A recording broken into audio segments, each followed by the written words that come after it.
Jesus didn't turn the people away, neither do we. So it might be a bit presumptuous for the UCC to make this claim because we can't guarantee that's everyone's experience. In fact, I know it's not everyone's experience, but I do hope it expresses our theology and our aspirations. Not everyone agrees. Jesus didn't turn people away. You can't be an open, unrepentant homosexual and be a Christian. The UCC isn't a church, but instead a synagogue of Satan. Satan? Wow. But this TV commercial called the Bouncer ad and one more called the Ejector Seat aired on many networks. It was 2004. But CBS refused to air it. Their official response was that it advocated for gay marriage at the same time as the Bush administration was proposing a constitutional amendment against it. Don't you think it's a bit of a stretch to claim that showing 2 seconds of two men holding hands and a group shot of two women whose haircuts may resemble lesbians had anything to do with marriage? But to our good fortune, the controversy provided tons of free airtime on network news, including CBS. Leaders of some denominations expressed outrage. We don't have bouncers at the front door. Well, maybe that's true, but literally, it may be how it feels. And how did it feel to be a Gentile in the very beginning of the Jesus Messiah movement? It never feels good to be talked about.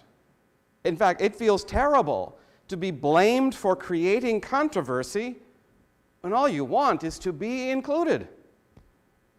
Or how did it feel to be like Peter? So instead of being welcomed back in Jerusalem with applause for a good job done, Peter is greeted with consternation and condemnation. How could you eat with one of those people? Peter had a grand and puzzling vision, and then had a series of experiences which led him to conclude that God shows no partiality. What God calls clean, we must not call unclean. But first he had to defy his Jewish tradition by eating with God worshiper but uncircumcised Cornelius. Yet it was clear to Peter that this defiance was God's will. Further confirmed when he and other witnesses marveled at how the Holy Spirit fell upon the Gentiles just as it had on Pentecost upon Jews gathered from every nation. So, to be clear, the opposition, they were not against Gentiles. They just believed that Gentiles needed to maintain ritual purity, follow the dietary laws, and if an adult male, be circumcised. This is not a fight between Jewish Christians and Gentile Christians. It's a family feud in which Peter introduces a new vision. Remember, though, this is not Peter's idea. He was following a vision from God. But you do have to have some sympathy for the traditionalists, right? I mean, one guy has a vision, and thousands of years of religious tradition are just supposed to be swept aside. Of course, changing any tradition, especially religious traditions, is not easy. So, the UCC likes to claim we were the first. There's even a web page that has a long list of UCC firsts. For example, we were the first Protestant denomination to ordain a man of African descent, Lemuel Haynes, in 1785. We were the first denomination in America to ordain a woman, Antoinette Brown, in 1853. And yes, but not quite exactly. So the United Church of Christ, that wasn't formed. We weren't formed until 1957. So it's one of our denominational predecessors that united to form the UCC. So more accurately, Congregationalists in Connecticut ordained Lemuel Haynes in 1785. Antoinette Brown was ordained in 1853, except it was only recognized by her own church in South Butler, New York. The local association of congregational churches did not recognize her ordination, nor did the denomination. And in fact, sadly, she left after 10 months and became a Unitarian and never served a church again. It was in 1883 that Emma Newman was the first female to be licensed to preach and pastor by an association of congregational churches in Kansas. She went to Harvard, completed all the same seminary classes as men, but only allowed to do so as a guest, not allowed to enroll, and therefore she didn't graduate. Clearly gifted and allowed to serve churches, still, though the local association of congregational churches licensed her, denominational officials refused to let her be ordained. History's mixed, right? But not to denigrate these milestones. Today, more than half of UCC pastors are female, and a growing but still small number of transgender persons who are called to ministry in the church are being ordained. So there's another first. We were the first denomination in Christian history to ordain an openly gay man, Bill Johnson, in 1972. I looked at that number, I thought, oh my God, that's 50 years ago. It was the Golden Gate Association of the Northern California Nevada Conference that ordained him, not the denomination as a whole, because that's how it works for us. Our authorization for ministry rests in the over 200 regional groups of churches, which make decisions for themselves. And fortunately, that is how it is for us, because the United Methodists are struggling with this issue. In fact, since 1972, because the rest of the denomination, in their case, has to agree. And yet, even on a local level, Bill Johnson's ordination was no easy task. But gratefully, the Apostle Peter was brave enough to challenge thousands of years of religious tradition on behalf of Gentiles everywhere. And gratefully, one brave man called by God to be ordained risked stepping forward. There were 96 delegates eligible to vote that day, and 65% agreed to ordain Bill Johnson. Then an attempt was made to have the UCC Executive Council on a national level overturn it. But that's not an authority they have. So instead they took that request, turned it upside down, and passed a resolution recommending that sexual orientation in and of itself is not a qualification or disqualification for ordination. A resolution that was further then adopted by the whole General Synod, one of the first of many Synod resolutions that affirm LGBTQ people, including being the first denomination to endorse same-gender marriage equality way back in 2005. All of these, however, actions that are not binding on congregations, yet they are encouragements, they're recommendations that we are to take seriously, but of which we can certainly be proud. 2005. So another first. The Reverend Harold Wilkie was born without arms and was forced to deal with discrimination from an early age. He was barred from his local elementary school and had to walk several miles each day to another school. In college, administrators thought that a man who ate with a fork between his toes did not belong where others could see him. Wilkie was made to eat in the kitchen of the campus dining room, until so many friends insisted on joining him in the kitchen that administrators finally relented and let him sit in the main room. He earned master's degrees from Eden Theological Seminary in St. Louis, Union Theological Seminary in New York, Harvard University, and a doctorate from the University of Chicago.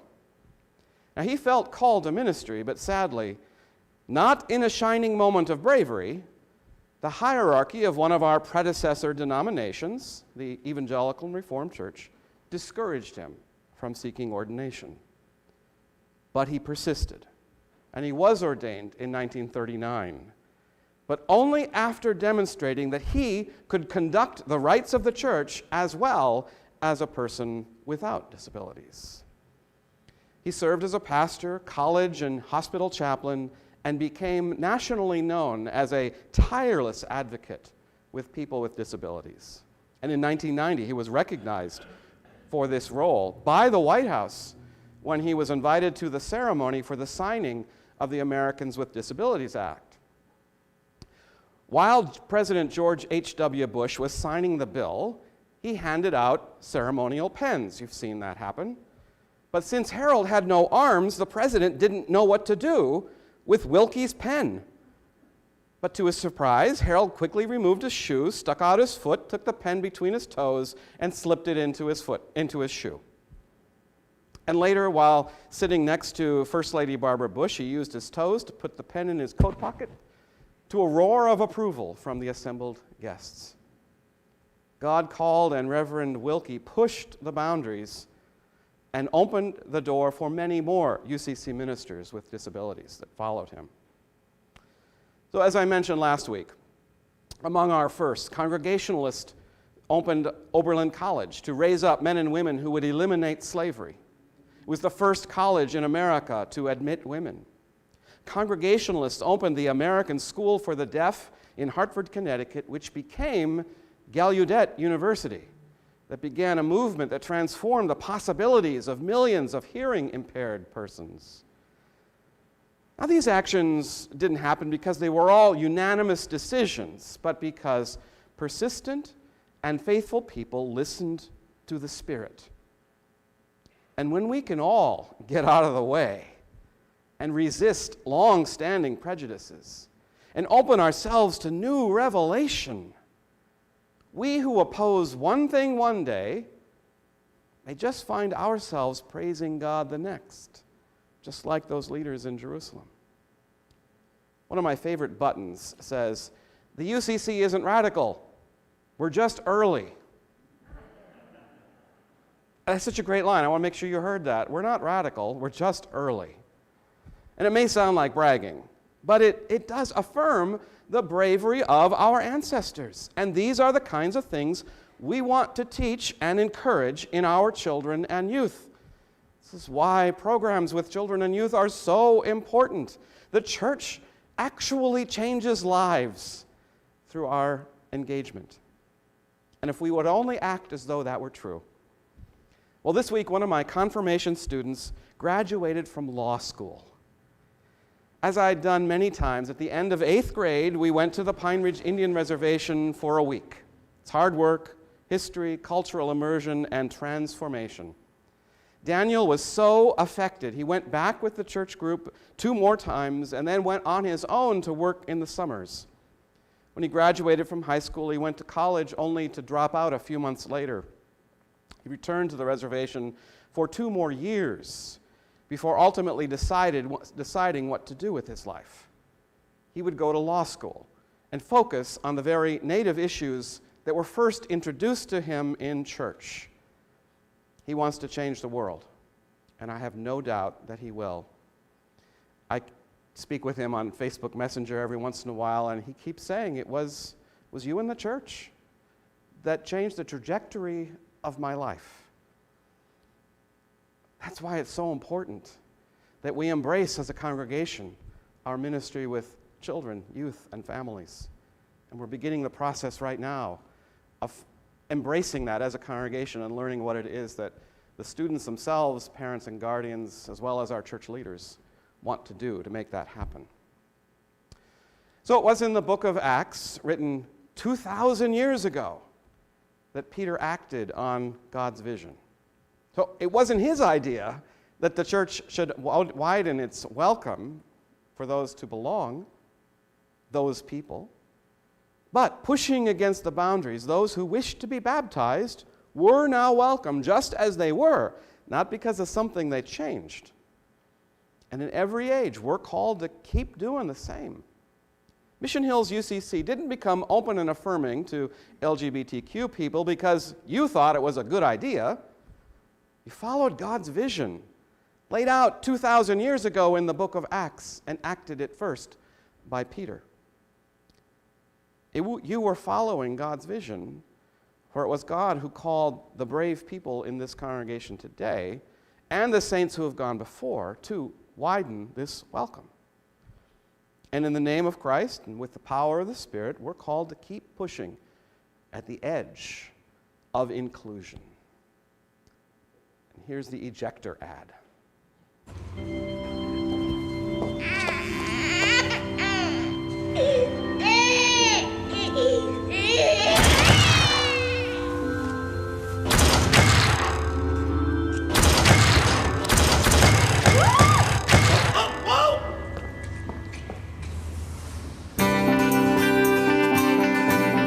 The United Church of Christ. No matter who you are or where you are on life's journey, you're welcome here.